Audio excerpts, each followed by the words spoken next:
Hey everyone, welcome back. Alright, from time to time people ask me what is my favorite frame and what do I play the most of outside of Eidolons. Honestly, it's just a little bit of disruption or just grinding fishes and survival for the sake of, well, doing something because I don't have much left in the game I'm willing to pursue.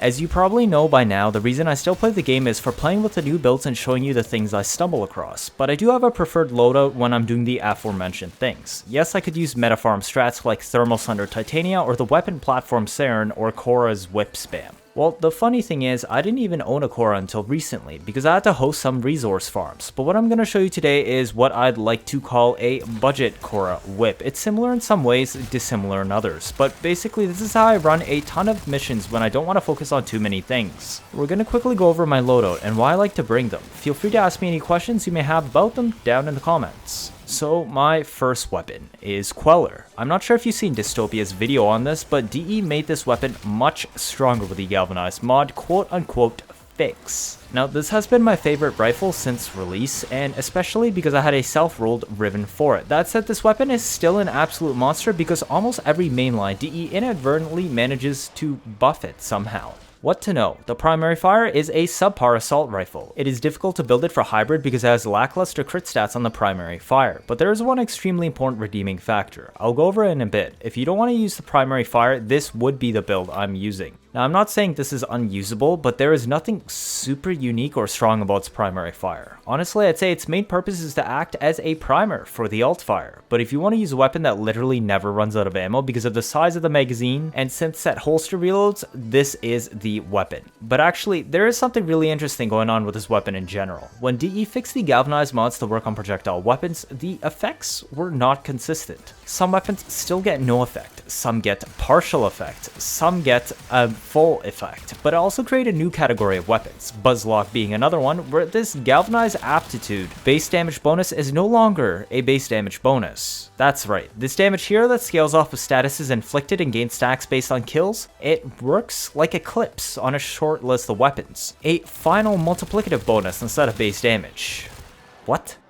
I know, crazy, right? It's actually insane. And not just that, it still also gives 80% status on top of that. And guess what? Quellor's primary fire is more status focused anyways. So we basically get a full weapon build and then on top of that, a free Eclipse baked into the weapon itself at guaranteed max buff. Quellor can be very reliably proc puncture, slash, and viral on this build. It also gets a bit of impact procs because of the sheer fire rate. This equates to 320% base damage, or because on this weapon it's a multiplier, a 320% eclipse, or a 4.2 times damage final multiplier. This is insane and equivalent to a Volt with 280 strength and subsumed eclipse on him standing in maximum light with 100% of the listed bonus at all times. And the funnier thing, since this isn't actually eclipse, it stacks with eclipse too but multiplicatively. So if you actually run a 280 strength Volt for 4.2 multiplier, it becomes 4.2 squared with the aptitude for 17.6 times more damage. That door is open for you to take if you want. Now, we know what makes Quellor so strong, so let's look at the rest of the weapon. We are running a rank 0 Malignant Force to preserve the slash weight on the weapon and get innate viral with one mod only. Fanged Fusillade also functions to boost up the slash weight higher. Unfortunately, a Saxum Spittle equivalent doesn't exist for rifles because a 90% slash 60% status set mod would be strictly superior. Again, another reason why pistols have it so good and rifles get shafted. Now, one interesting thing here to note is if you run a Combat Discipline Arcane Avenger setup where the self-damage inflicted by the aura can proc the arcane to give you 45% flat crit, Quellor's primary fire becomes crit viable, and you can scrap Fanged Fusillade for 100 munitions instead. The slash will take even more than you see now, and you will even get the benefit of more crits than before. And because you're taking away slash procs relying on status, and instead on crits, you can now max Malignant Force for more consistent viral application while also letting you reach 91.2% status. Now, I don't have a Volt build that can run this, but if you want to min-max the primary fire mode, this would be the way to do it.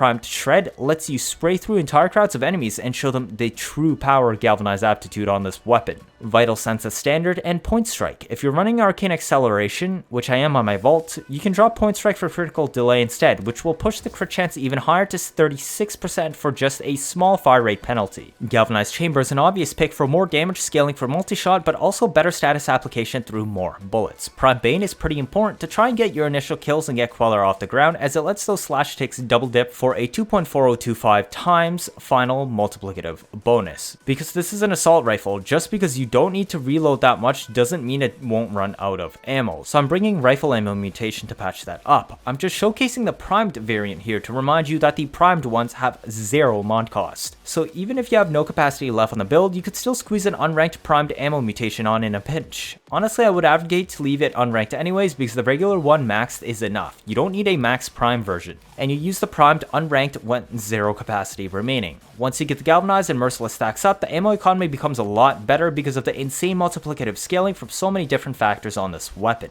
Primary Merciless also cuts the reload down to 3.1 seconds from 4.0, and I use this on Volt even before the weapon arcanes because it synergizes well with Volt's speed buff. You would use Strength for damage buff scaling anyway, so it coincides with a massive reload buff down to the low 2 seconds. But the real party is the Alt-Fire build.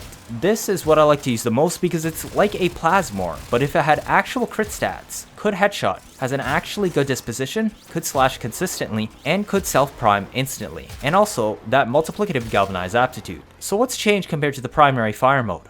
Only 3 mods. Internal bleeding instead of Fang Fusillade, Vile Acceleration instead of Prime Shred, and Amalgam Serration instead of Galvanized Aptitude. Now that last one is entirely optional. Quellor hits so hard on the alt-fire you may not always need that multiplicative buff, and sometimes you just want that quality of life sprint speed instead. If you're doing level cap, then yes, take that galvanized aptitude, but otherwise it's not really necessary. Quellor has forced impact procs on the alt-fire, and the charge rate is high enough that even with Vile Acceleration it still gets the double internal bleeding bonus, so 70% of every Plasmor shot that comes out of this gun will be converted into slash procs. And look at this damage, it has 1400 base damage, an absolute beast of a gun. We're still running Galvanized Chamber for 3.3 bullets at full stack, which should be super easy to reach. The Prime Bane will still double dip the alt-fire hits as well as the massive slash procs. This is one of the few weapons that can hit damage cap without resorting to Sona or Breach Surge. And because we no longer need to worry about IPS distribution, we can use a max rank Malignant Force, like I said before, so that we can maximize odds of priming with Viral on the primary fire if you choose to use it. This gives the primary fire 55% viral weight and 60.8% status chance, which is more than enough. The biggest issue with this weapon is its fall off on the alt-fire of just 9 to 18 meters, where it loses the majority of the damage, so terminal velocity is essential to extend it further to a much more respectable 14.4 to 28.8 meters. What's interesting is the force impact proc range limit is the same as the maximal fall off range, so putting on terminal velocity tells you will get force impact, which means force slash, up to 28.8 meters. This is a very comfortable distance. Additionally, the lifespan range limit of the projectile itself at base is 26 meters. It's short enough that the limit is quite noticeable. The XLS extends this out to 41.6, which means you can actually snipe across smaller tiles and anything within reasonable distance now. Finally, we can run Point Strike instead of Critical Delay to preserve the fire rate, because the alt-fire has a base 40% crit chance and reaches 100 already without needing to take the Corrupted mod. So what's next on the build? Well, the pistol is kind of irrelevant on the setup, but I usually bring up Pandero out of habit or an Epitaph. Pandero is the general purpose pistol I bring while my Quellor is holster reloading. There's nothing really special in here except just being a crit stick and the sense charge mod, so I have a 3-set bonus. Therefore, if I don't use my Quellor for 7 seconds whether I'm using melee or Pandero itself, it will fully reload. There really isn't much going on this build, so let's look at the Epitaph instead. Now, why do I use this one in particular? No real reason. Any other primer beam will work also, but the AoE is handy too for the Contagion build I'm bringing. This is just the comfort weapon I'd like to use. I would bring Kuva Nucor or Spectra Vandal for disruption though instead, because it has some more specific primer builds. This would be my shit is getting real primer. Otherwise, I would just use Epitaph for the ease of AoE. You get guaranteed stacks of Blast, Radiation, Viral, and Cold when you spam this. If you hit the enemy themselves, they will also probably eat some IPS procs.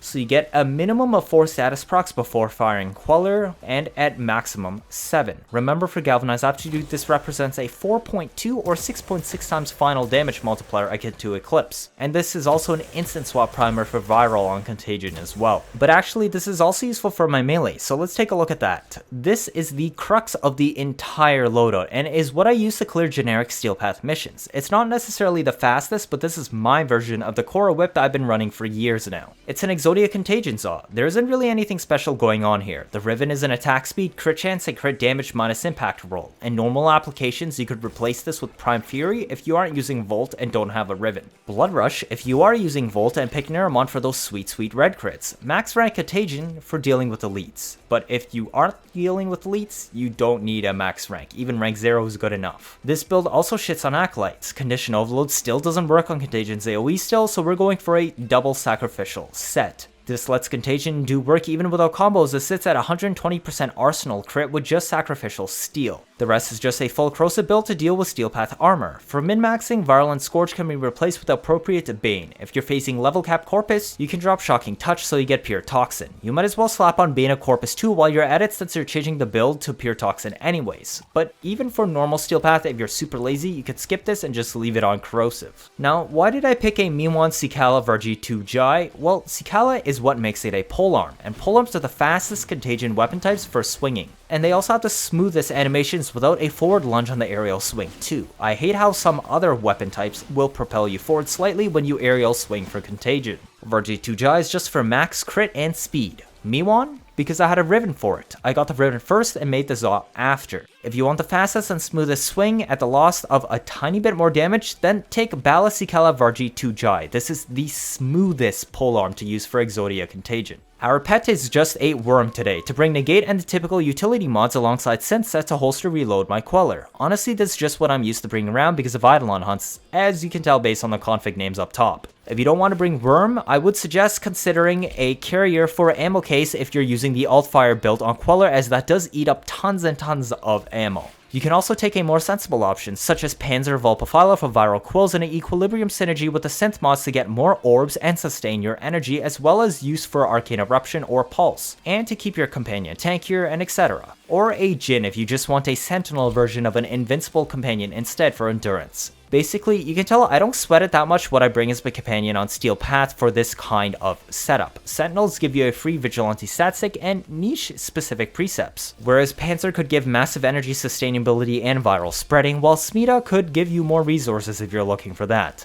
Now let's move on to the actual frame build. So what exactly is this Volt? Ironically, what I'm showing here is the exact same as my normal 4-man Volt DPS hunting build. It's funny because of how well it works for normal Steel Path as well. The aura is freely switchable. You don't need to take corrosive projection at all, as that isn't as useful these days, but that's just usually what I bring for hunting. Now, I would recommend taking Brief Respite instead if you want a little bit of a more serious aura, since the build doesn't have Augur mods on it and Volt is kind of flaky himself. You basically have a self-buffing weapon platform through Shock Trooper with a fair amount of strength, some duration, and solid efficiency. Range is a dump stat because the purpose of this build is to pump up and juice your weapons for battle. I'm also running Arcane Nullifier, but that was for Eidolons, so you can easily swap this out for Energize for a more Steel Path oriented build instead of that, and this also lets you step away from Zeneric. Vigor Swap lets me swap between my pistol and my Quellor if needed, as well as providing extra free damage. Adaptation isn't that useful without Vitality, so you can theoretically drop this for Prime Continuity for more duration. The only reason I haven't done this myself is, well, look at my configs. They are all full and occupied, so I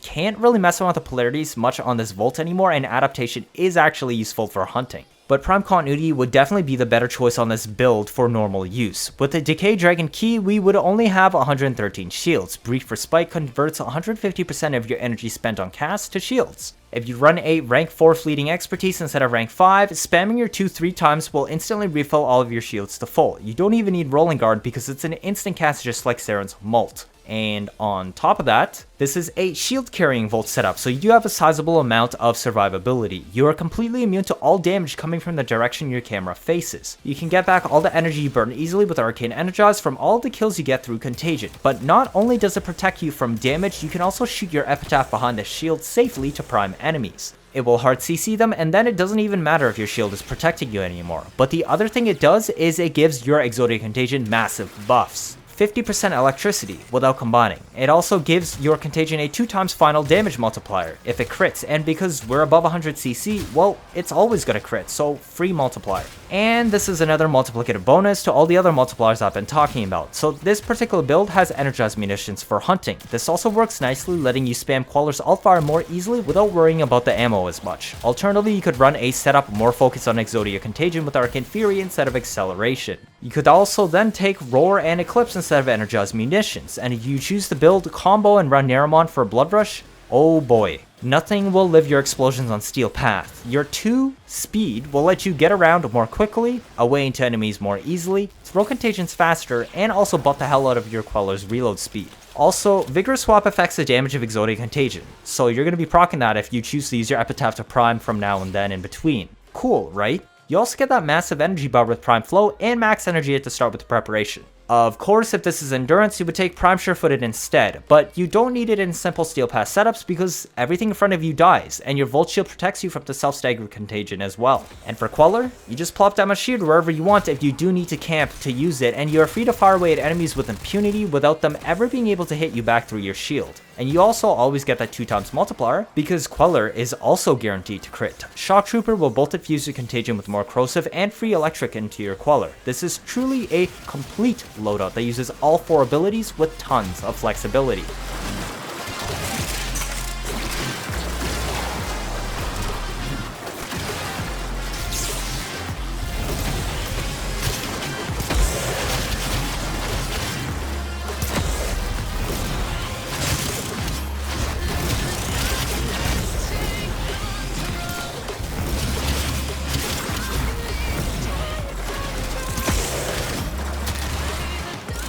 So, what did you think? Is my personal favorite loadout what you expected? Are you surprised my Volt is so similar to my Eidolon build? My Quellor's definitely snuck in and out of many videos in the past and continues to be my weapon of choice against any enemy that's susceptible to slash ticks, such as Demolists. Its infinite punch through, massive hitbox, high slash proc rates, insane crits, easy headshots, and multiplicative galvanized aptitude scaling just make it the perfect weapon for me since day one. It deals with anything that Contagion cannot cut through due to too high of an armor. For everything else, it's just superpowered blade projectiles from behind an invincible shield that might even be stacked with Roar and Eclipse. You can even carry the shield while using the melee normally to build combo. Hitting enemies with the shield while you're meleeing to build combo also staggers them, so you're free to set up Blood Rush and Gladiator stacks. If you go the Blood Rush route over the ribbon, you have 296% crit chance at 12x combo, and will pretty much only see reds. So how nice is that? Budget Khora build, am I right? Or is it more than that, because it doesn't have the line of sight check?